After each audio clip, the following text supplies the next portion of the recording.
Hello friends, എല്ലാവർക്കും നമ്മുടെ പുതിയൊരു വീഡിയോയിലേക്ക് സ്വാഗതം. അപ്പോൾ വൈജയന്തിയുടെ മകളാണ് അലീന എന്നുള്ള സത്യം വേദനയോടെ ബാലചന്ദ്രൻ മനസ്സിലാക്കുകയാണ്. രേവതിക്കുട്ടിയുടെ കത്തുനിന്നാണ് ബാലചന്ദ്രൻ അത് മനസ്സിലാക്കുന്നത്.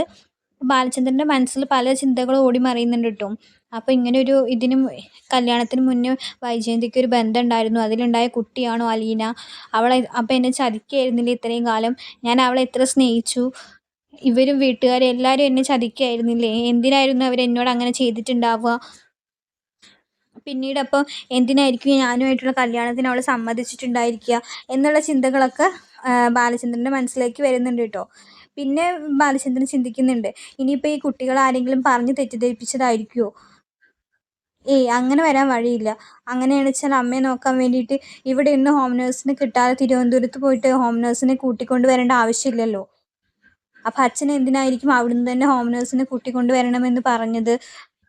അപ്പോൾ സത്യമാവാം എന്നുള്ള ചിന്തയൊക്കെ ബാലചന്ദ്രൻ്റെ മനസ്സിലിട്ട് അങ്ങനെ അങ്ങ് തകർന്നിട്ടാണ് ബാലചന്ദ്രൻ അന്ന് വീട്ടിലേക്ക് വരുന്നത് കേട്ടോ.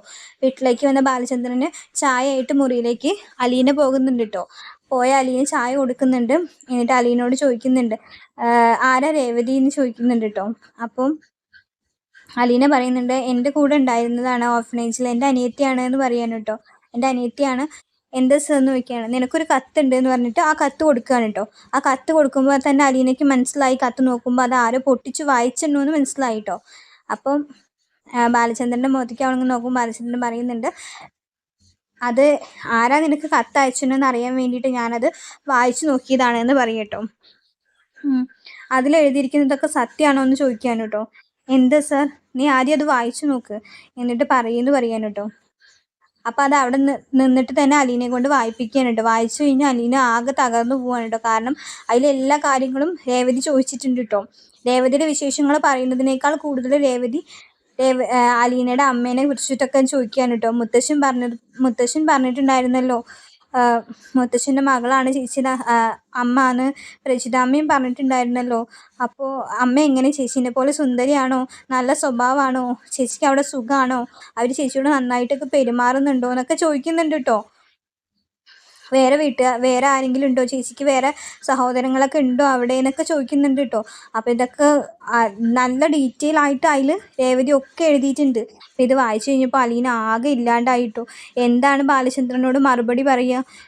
ഇനി ഇത് സത്യമാണെന്നെങ്ങാനും അറിഞ്ഞു കഴിഞ്ഞു കഴിഞ്ഞാൽ എന്നെ ഇവിടുന്ന് പുറത്താക്കും, എന്നെ ഇവിടെ നിർത്തില്ല. എല്ലാവരും സത്യം അറിഞ്ഞു കഴിഞ്ഞാൽ അമ്മയ്ക്കത് മോശമല്ലേ?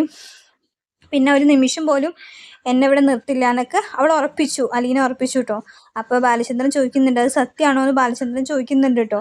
എന്ത് പറയണം മറുപടി എന്നറിയാതെ ആകെ പകച്ചു നിൽക്കുകയാണ് കേട്ടോ അലീന. സത്യം പറഞ്ഞാൽ തനിക്ക് മുന്നേ ഇവിടെ നിൽക്കാനോ തൻ്റെ അമ്മേനെയും സഹോദരങ്ങളെയും നിന്നും കാണാനോ അവൾക്കിനി പറ്റില്ല. മറിച്ച് നുണയാണെന്ന് പറഞ്ഞു കഴിഞ്ഞാൽ പിന്നീട് എപ്പോഴെങ്കിലും ബാലചന്ദ്രൻ അത് അറിഞ്ഞു കഴിഞ്ഞാൽ അപ്പോഴും അവൾക്ക് തന്നെയാണല്ലോ അത് പ്രശ്നം. എന്ത് പറയണമെന്നറിയാതെ ആകെ ഒരു വഴിയില്ലാണ്ട് നിൽക്കുകയാണ് കേട്ടോ. അപ്പോൾ ആകെ ഉരുകിപ്പോയ പോലെ ഇരിക്കുക അലീന ബാലചന്ദ്രൻ്റെ മുന്നിൽ. എന്നിട്ട് ബാലചന്ദ്രൻ ചോദിക്കുന്നുണ്ട്, ആ കത്തിൽ എഴുതിയതൊക്കെ സത്യമാണോ എന്ന് ചോദിക്കുന്നുണ്ട്. അപ്പോൾ അലീന മുഖത്തേക്ക് പോലും നോക്കുന്നില്ല കേട്ടോ. അപ്പോൾ ബാലചന്ദ്രൻ പറയുന്നുണ്ട്, നീ എൻ്റെ മുഖത്തേക്ക് നോക്ക്, ഞാൻ ചോദിച്ചത് നീ കേട്ടില്ലേ? അത് സത്യമാണോ? വൈജയന്തിയുടെ മകളാണോ നീ എന്ന് എടുത്ത് ചോദിക്കുന്നുണ്ട് ബാലചന്ദ്രൻ. അപ്പോഴേക്കും അലീന കരയാൻ തുടങ്ങിയിട്ട് കണ്ണിന്നൊക്കെ വെള്ളം വരാൻ തുടങ്ങി. നിങ്ങളെല്ലാവരും കൂടി എന്നെ ചതിക്കുകയായിരുന്നു അല്ലേ? സത്യം പറ അലീന, നീ എന്നോട് സത്യം പറയ്, വൈജയന്തിയുടെ മകളാണോ നീ എന്ന് ചോദിക്കുമ്പോൾ അലീന ആണ് എന്ന് പറയുന്നുണ്ട് കേട്ടോ. അതേ എന്ന് പറയുന്നുണ്ട്. എനിക്കൊന്നും അറിയില്ല. പ്രജിത മമ്മി ഒരു ദിവസം പാലയിലേക്ക് വന്നു, അതിനുശേഷം മുത്തശ്ശൻ എന്നെ കാണാൻ വന്നു, എന്നിട്ട് എന്നെ ഇങ്ങോട്ട് കൊണ്ടുവന്നു. എൻ്റെ മോളുടെ മകളാണെന്ന് പറഞ്ഞിട്ട് എന്നെ ഇങ്ങോട്ട് കൊണ്ടുവന്നു. അത്രേ എനിക്കറിയുള്ളൂ, വേറെ ഒന്നും എനിക്കറിയില്ല എന്ന് പറയാൻ കേട്ടോ.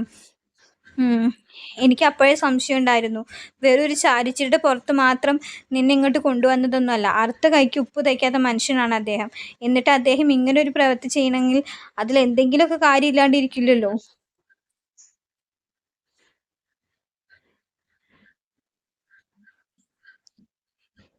അയാൾ എനിക്കൊരു ഉപകാരം ചെയ്തിട്ടില്ല.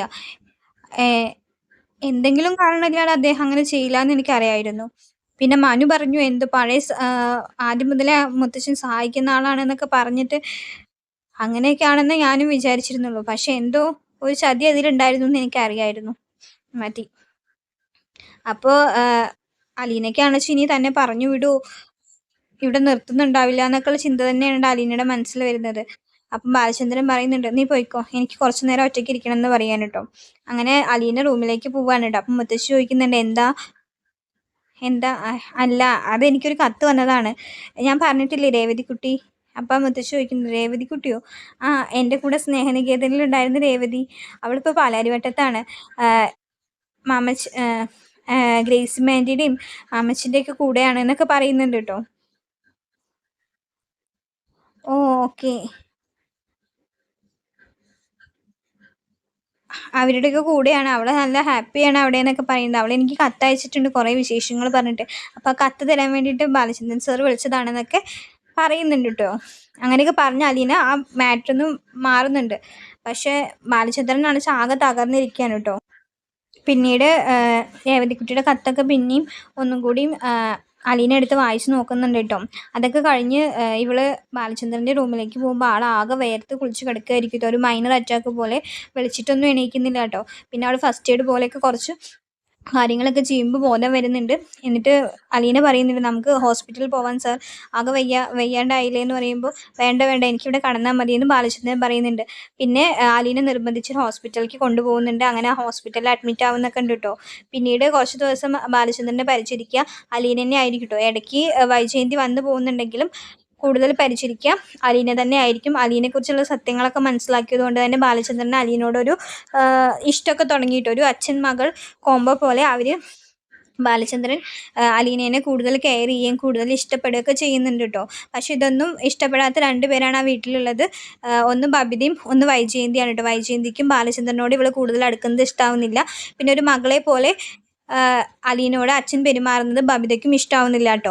പക്ഷേ തൻ്റെ മകളെ പോലെ തന്നെയാണ് അലീനേനെ പിന്നീട് ബാലചന്ദ്രൻ സ്നേഹിക്കുന്നതും അലീനയ്ക്ക് വേണ്ടത് ചെയ്തു കൊടുക്കുന്നതൊക്കെ ചെയ്യുന്നുണ്ട് കേട്ടോ. നല്ലൊരു അച്ഛൻ മകൾ കോംബോ ആണ് പിന്നെ അവിടെ ഉണ്ടായിരിക്കുക കേട്ടോ. പിന്നീട് വൈജയന്തിയോട് ബാലചന്ദ്രൻ അങ്ങനെ ഒരു ദേഷ്യവും ഒന്നും പ്രകടിപ്പിക്കുന്നുമില്ല. ഇത് സത്യം വൈജയന്തിക്കും അറിയില്ലല്ലോ. ഇങ്ങനെ ഒരു കുഞ്ഞിപ്പം ജീവനോടെ ഉണ്ട് എന്നുള്ള കാര്യം വൈജയന്തിക്ക് അറിയില്ല. അപ്പോൾ അലീനയ്ക്ക് ഒരച്ഛൻ്റെ കിട്ടാവുന്ന അത്രയും സ്നേഹം, അല്ലെങ്കിൽ ഒരു അച്ഛൻ്റെ കൊടുക്കാൻ പറ്റുന്ന അത്രയും സ്നേഹം ബാലചന്ദ്രൻ അലീനയ്ക്ക് കൊടുക്കുന്നുണ്ട്. അപ്പോൾ നല്ലൊരു എപ്പിസോഡ്സാണ് വരാൻ പോകുന്നത്. വീഡിയോ ഇഷ്ടമാവുകയാണെന്ന് വെച്ചാൽ എല്ലാവരും ഒന്ന് ലൈക്ക് ചെയ്യണം, സബ്സ്ക്രൈബ് ചെയ്യണം. താങ്ക്